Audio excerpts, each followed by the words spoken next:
सबको जय भीम। मैं यहाँ पर आज जिस तरीके से संसद में लोकतांत्रिक अधिकार का दमन हुआ है,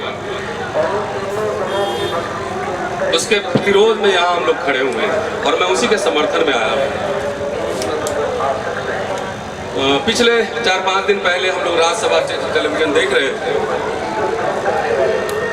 और सहारनपुर मसले पे कुमारी मायावती जी को जिस तरह से बोलने से रोक दिया गया, वो गैर संवैधानिक था, वो लोकतांत्रिक अधिकारों का दमन था। चुनाव तो आते जाते रहते हैं, चुनाव जीते हारे ये तो एक प्रक्रिया है, चलता रहता है। हम सहमत हो असहमत हो, लेकिन इस बात से कौन असहमत हो सकता है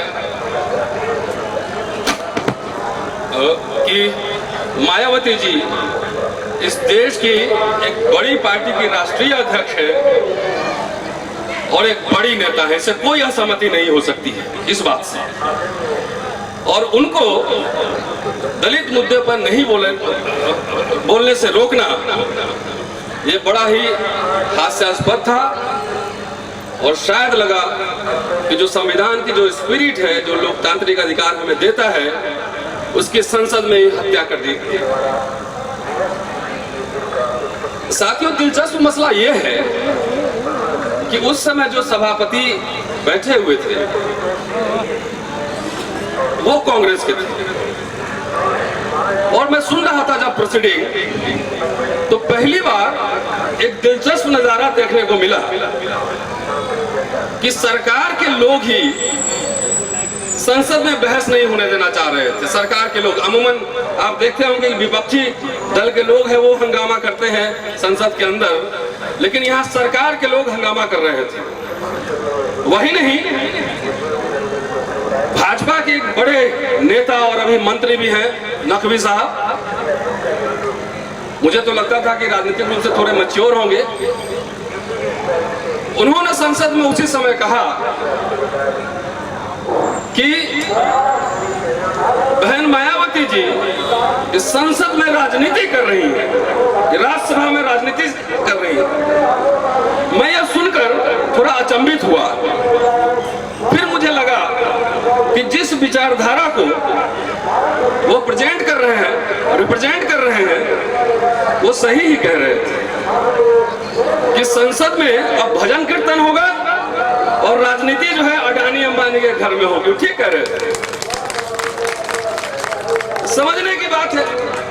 अरे संसद एक पॉलिटिकल इंस्टीट्यूशन है, वहां हमारे भाग्य का निर्णय होता है, हमारे अधिकारों की बात होती है, देश की भावी पीढ़ी कैसे आगे बढ़ेगी इस पर चर्चा होती है। अगर वहां राजनीति नहीं होगा तो फिर कहां होगा? ये नकवी साहब, भाजपा और उनके जो पेरेंट इंस्टीट्यूशन है, संघ परिवार, उनको बताना चाहिए। ये समझने की जरूरत है दोस्तों 70 साल आजादी के हो गए, 7 दशक हो गए और संविधान की बहुत सारी बारीकियों को आप छोड़ दीजिए, लेकिन तब से कम 4 शब्द तो हम लोग समझते हैं: समता, न्याय, बंधुता, स्वतंत्रता। इस बात की हमें समीक्षा करनी चाहिए कि क्या इस संविधान की प्रस्तावना को प्राप्त करने के लिए अब तक की सरकारों ने क्या ईमानदारी से कोई प्रयास किया है क्या? इस बात को हमको सोचना पड़ेगा। साथियों, तुम्हारी मायावती जी का बोलने से रोका जाना, सहारनपुर, ऊना आरक्षण की धज्जियां उड़ाया जाना, दलित महिलाओं का बलात्कार, दलित युवाओं के पीठ पर डंडे, ये सब कोई अलग अलग घटना नहीं है। ये सब एक ही घटना के कई पहलू हैं, यह समझना पड़ेगा और शायद हमारे नेताओं को भी बात समझना पड़ेगा। सीधा साधा जो मुझे लगता है, जो मैं सोच पा रहा हूं, हो सकता है मैं गलत हूं, इसकी समीक्षा की जा सकती है, लेकिन अब सीधी जो वैचारिक संघर्ष है और सांस्कृतिक संघर्ष है, वो जनेऊधारी बनाम गैर जनेऊधारी के बीच में, इसको आप मान लीजिए। अगर दूसरे अर्थ में कहें तो आपके मिथकीय मनु बाबा के विचारों में, मिथकीय मनु बाबा जो आपके इधर दिमाग में जनरेशन टू जनरेशन ट्रांसफर होता रहता है, उनकी विचारधारा और एक आधुनिक मानव डॉक्टर अंबेडकर के विचारधारा के बीच ये संघर्ष है कि मनोवाद बनाम अंबेडकरवाद, मूल बात यही है, ये बात समझना पड़ेगा। साथियों, इसमें ज्यादातर अभी मैं जो देख रहा हूँ सब हमारे युवा साथी है और 20 से लेकर 30 के बीच में है। हमें जो सबसे महत्वपूर्ण बात लगता है, हमें सवाल करना चाहिए, सवाल। और व्यवस्था को, चाहे कोई भी हो, व्यवस्था को सिर्फ सवाल करने से डर लगता है। जैसे सवाल कर देंगे तो उनको चाहिए, भक्त चाहिए होता है। मैं कम से कम इस मंच से ये बात आपके बीच जरूर साझा करना चाहूंगा कि जिसको आप अपना प्रथम राजनीतिक सांस्कृतिक शत्रु मानते हैं, वो अपने लक्ष्य में बहुत ईमानदार है। और वो आप उसको संघ परिवार कर सकते हैं, बीजेपी, सब एक ही फैमिली के। उनको अगर हिंदू राष्ट्र बनाना है, उनको वर्ण व्यवस्था लागू करना है, उनको दलितों को पीटना है, पिछड़ों को दबाना है, मुसलमानों को भगाना है, मान लीजिए, तो इसके लिए उनको जो भी करना पड़े वो ईमानदारी से अपने लक्ष्य को प्राप्त करने में पिछले 90 बरस से लगे हुए हैं। 90 बरस से आदरणीय मोदी जी को प्रधानमंत्री बनाने में 90 बरस की तैयारी हुई। इस बात को समझना पड़ेगा। कई बार आप अपने शत्रुओं से भी सीखना पड़ता है कि कैसे वो काम कर रहे हैं। अभी देवाशीष कह रहे थे कि वो लोग रिसर्च करके जो है बाबा साहब को, आजकल क्या कांवड़िया चल रहा है, कांवड़ियों के बीच वोटों में लगा दिया। इसका मतलब यह हुआ ना कि हम लोग रिसर्च नहीं करते हैं, हम लोग नहीं काम करते हैं उस तरीके से। ये साथियों, अभी 2019 की भी शपथ दिलवा रहे थे। राजनीति बड़ी व्यापक चीज होती है, चुनाव उसका एक महत्वपूर्ण अंग होता है। जो 5 साल आप खेती करते हैं तो उसके बाद फसल काटा जाता है। और राजनीति का मतलब सिर्फ चुनाव नहीं होता है, अखबारों में लिखना, मैगजीन में लिखना, सभा में बोलना, लोगों से बातचीत करना, स्कूल खोलना, कॉलेज खोलना, रिसर्च करना, यह सब राजनीति होता है और इसी में आप फसल बोते हैं। तो मुझे लगता है जो अगर आजादी के 70 साल बाद भी हमारे पीठ पे डंडे पड़ रहे हैं, आरक्षण की समीक्षा हो रही है, निजीकरण आबाद हो रहे हैं, अभी तक बकायदा भूमि का आवंटन नहीं हुआ है, मजदूरी नहीं मिल रहा है उचित तरीके से, हमारे स्वाभिमान और मान सम्मान की रक्षा नहीं हो रही है ठीक से, इसका मतलब है कि पिछले 70 सालों में हमारे नेताओं ने भी ईमानदारी से काम नहीं किया। ये हमको सोचना पड़ेगा। संघ परिवार, उसका ऑक्सीजन मिलता है सरस्वती शिशु मंदिर से। क्या हमने सावित्रीबाई फुले शिशु विहार खोले? ये सवाल पूछना पड़ेगा। भावी पीढ़ी है, नौजवान है, कि मुझे लगता है कि अब जो है स्थिति ज्यादा भयावह है। इसलिए हमें 1, 2, 5 नेताओं की जरूरत नहीं है, हमें हजारों हजार संख्या में मायावती चाहिए, हमारे हजारों हजार संख्या में कांचीराम चाहिए। और मुझे लगता है कि आपके बीच से ही वो रास्ता, वो मार्ग निकलेगा। डॉक्टर अंबेडकर ने 26 नवंबर 1949 को जो भाषण दिया था संविधान सभा के समक्ष, उन्होंने कहा था कि धर्म में भक्ति तो मुक्ति का मार्ग हो सकता है, लेकिन राजनीति में भक्ति जो है अंततः व्यक्तिवाद और तानाशाही की ओर लेकर जाता है। किसी भी व्यक्ति के प्रति, महान से महान व्यक्ति के प्रति कृतज्ञता जाहिर करने में कोई कमी ना करें, लेकिन इतना आप सरेंडर ना कर दें कि आप जो है वो अंततः तानाशाही की ओर चली जाए। साथियों, मैं विश्वविद्यालय में पढ़ाता हूँ और मैं देख रहा हूँ कि विश्वविद्यालय में तनाव किस तरीके से उभर रहे हैं, क्योंकि सबसे जो पहली वैचारिक लड़ाई होती है उस शिक्षा के केंद्र में ही लड़ाई होती है। और इसीलिए हजारों साल से आपको कुछ नहीं किया गया, आपको शिक्षा से वंचित रख दिया गया कि जब आप शिक्षित होंगे ही नहीं तो सवाल कहां से पूछेंगे, बोलेंगे कैसे। तो इसलिए जब यूनिवर्सिटी में पिछले 10-20 वर्षों से जो दलित, ट्राइबल, मुस्लिम तमाम लोग जो आ रहे हैं, छात्र और शिक्षक भी, और जो सवाल उठा रहे हैं, तो उनके सवाल उठाने से इनके पेट में मरोड़ हो रहा है। तो इसलिए सबसे ज्यादा अभी देखिए विश्वविद्यालय जो है वो तनाव के केंद्र बने हुए हैं। विश्वविद्यालय,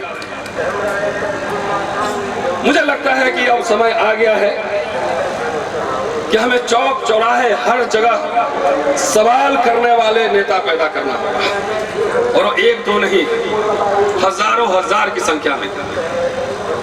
साथियों, मैं एक सरकार को एक सलाह भी देना चाहता हूं कि सफलता मिलना बड़ी चीज नहीं, सफलता को पचा जाना बड़ी चीज होती है। कि आपको हेवी मैंडेट दिया है देश के लोगों ने, और उसका सम्मान करते हुए आप किसी वर्ग, जाति, धर्म के पक्ष में नहीं, बल्कि इस देश के लोकतांत्रिक व्यवस्था, लोकशाही और गरीब, गुरबा, दलित, पिछड़े के पक्ष में आपको काम करना चाहिए था। लेकिन मुझे लगता है कि कुछ लोगों को सत्ता नहीं पसंद। जिस तरीके से ऊना से लेकर सहारनपुर, रोहित बुमला और जेएनयू और पटना और लखनऊ और गोरखपुर में जिस तरह से दमन और हमले बढ़ रहे हैं, गौ रक्षा के नाम पर दलितों को, मुसलमानों को जिस तरीके से पीटा जा रहा है, तो मुझे लगता है कि आपको अभी सत्ता पचाना आया नहीं। आप मुसलमानों से देशभक्ति का और दलित पिछड़ों से मेरिट का सर्टिफिकेट मांग रहे हैं। क्या आपने कभी सोचा है कि इस देश में मुसलमानों ने 674 वर्ष शासन किया? अगर वो तलवार के बल पर शासन किए रहते तो आपके जो बड़े बड़े चर्बी वाले जो पेट निकले हुए बाहर, और आपके मठ मंदिर में जो हजारों क्विंटल सोना पड़े हुए हैं, वो शायद नहीं होते, और पाकिस्तान बनाने की भी जरूरत नहीं होती। मुसलमान लोग इसी को सब इस्लामिक कंट्री बना दिए रहते। लेकिन ऐसा नहीं हुआ। बाबर का वसीयतनामा एक बार पढ़े जाने की जरूरत है। मैं सिर्फ ये कहना चाह रहा हूँ कि ये देश हजारों साल से बहुलतावादी देश रहा है। यहाँ विभिन्न जातियां, विभिन्न धर्म, विभिन्न संप्रदाय के लोग यहाँ रहते आए हैं। तो आपकी जो साजिश है कि हिंदू राष्ट्र बनाने की और सबको आप पीट लेंगे, तो इसको आप कम से कम सुधार लेना। तो 19 का चुनाव आ रहा है, देश की जनता भी 31% वोट ही मिला था 14 में। इसका मतलब 69% लोग आपके खिलाफ खड़े हैं। तो जिस दिन 69% लोग अगर आ गए सड़कों पे, तो आप 31% कहां जाएंगे आपको पता भी नहीं लगेगा। इसलिए आपसे आग्रह है कि कम से कम न्यायपूर्ण, न्याय के पक्ष में, संविधान के पक्ष में आप शासन कीजिए, और हमारे जो हमले हो रहे हैं लोगों पे जिस तरीके से, उस पे अंकुश लगाइए। कि आप समझ रहे हैं वो जो गौ रक्षा का भी क्या है, हमारी जो स्थिति है, उसके लिए जो सबसे हमको हराया गया वो पूना पैक्ट था। वो साजिश थी पूना पैक्ट हमारे हितों के खिलाफ। आज तो ये हालत है कि गौ रक्षक भी आप ही, पुलिस भी आप ही, सरकार भी आप ही, थाना भी आप ही, मजिस्ट्रेट भी आप ही, और आसानी से हमारे पीठ पे आप डंडे मार लेते हैं। जब हम अपने नेता खुद चुनते होते, तो जब आपके डंडे हमारे पीठ पे चढ़ते, तो आपकी बाह नहीं, आपकी सरकार उखाड़ देते, और हमारी ये स्थिति नहीं रहती है। समझने की बात। अभी आरक्षण की जो व्यवस्था है, उस आरक्षण की व्यवस्था में व्यक्तिगत मुक्ति तो संभव है, लेकिन जमात की मुक्ति संभव नहीं है, बहुजन की मुक्ति संभव नहीं है। एक आदमी तो राष्ट्रपति बन सकता है, एक आदमी मुख्यमंत्री बन सकता है, लेकिन विभिन्न संस्थानों पे, विभिन्न एजेंसीज में अभी भी वैसे लोगों का अधिकार है कि जो कि परंपरागत मनु के वंशज, चाहे सरकार किसी की भी हो, आप उठाकर देख लीजिए, अभी भी किसी की भी सरकार हो, संस्थाओं पे उन्हीं का नियंत्रण रहता है। ये हमारी एक राजनीतिक फेलियर है, ये राजनीतिक फेलियर है। नहीं तो ये कैसे हो सकता है कि पिछले 35 वर्ष में 2,85,000 करोड़ रुपए SC/ST के कल्याणार्थ वापस हो जाते हैं, और लोकसभा में बैठे और राज्यसभा में बैठे हमारे 130 सांसद मुंह में दही जमा के बैठे रहते हैं। इसीलिए ना कि बोलेंगे तो आपका टिकट कट जाएगा अगले चुनाव में। तो इसीलिए मैं कह रहा हूं कि इस व्यवस्था में व्यक्तिगत मुक्ति तो संभव है, लेकिन जमात की मुक्ति संभव नहीं है। और हम लोग तो बीच के उम्र में आ गए, और आपके बीच से हमें हजारों नेता तैयार कर रहे हैं। वैसे नेता, वैसे लीडर्स, जो ज्योतिबा फुले, जो अंबेडकर, जो सावित्रीबाई फुले, जो गौतम बुद्ध, जो इन तमाम नेताओं को, इन तमाम विचारकों को पढ़कर संसद में जाए। और खाली TADA वाला नेता नहीं चाहिए हमें। आप MLA MP हो सकते हो TADA वाले, लेकिन नेता चाहिए हमें बोलने वाला, दहाड़ने वाला वहां पे कि अगर हमारे पीठ पे डंडे पड़ रहे हैं तो संसद की कार्रवाई बंद हो, वहां पे रोक दिया जाए वैसे लीडर समेत। अब समय आ गया है कि अगर हमारे जो सामाजिक न्याय और धर्मनिरपेक्षता के लोग की राजनीति करने वाले लोग हैं, वो ईमानदारी से मैं बिहार से लेकर उत्तर प्रदेश और तमाम देश के नेताओं से मैं अपील करना चाहता हूं कि आप ईमानदारी से सामाजिक न्याय और धर्मनिरपेक्षता को जमीन पर उतारने की कोशिश कीजिए। नहीं तो इतिहास और समाज के गर्व से आंदोलन पैदा होता है और उसी में से हजारों नेता निकलते हैं। 10 साल 15 साल में मुझे दिख रहा है कि आप ही के बीच से सैकड़ों कांशीराम, सैकड़ों मायावती आप ही के बीच से निकलेंगे। और ये हमारी ऐतिहासिक जिम्मेदारी भी है कि इस खेल को बैडमिंटन की तरह नहीं खेलिए, इस खेल को फुटबॉल मैच की तरह खेलिए, 5 जगह के लिए गोल कर लेंगे आप।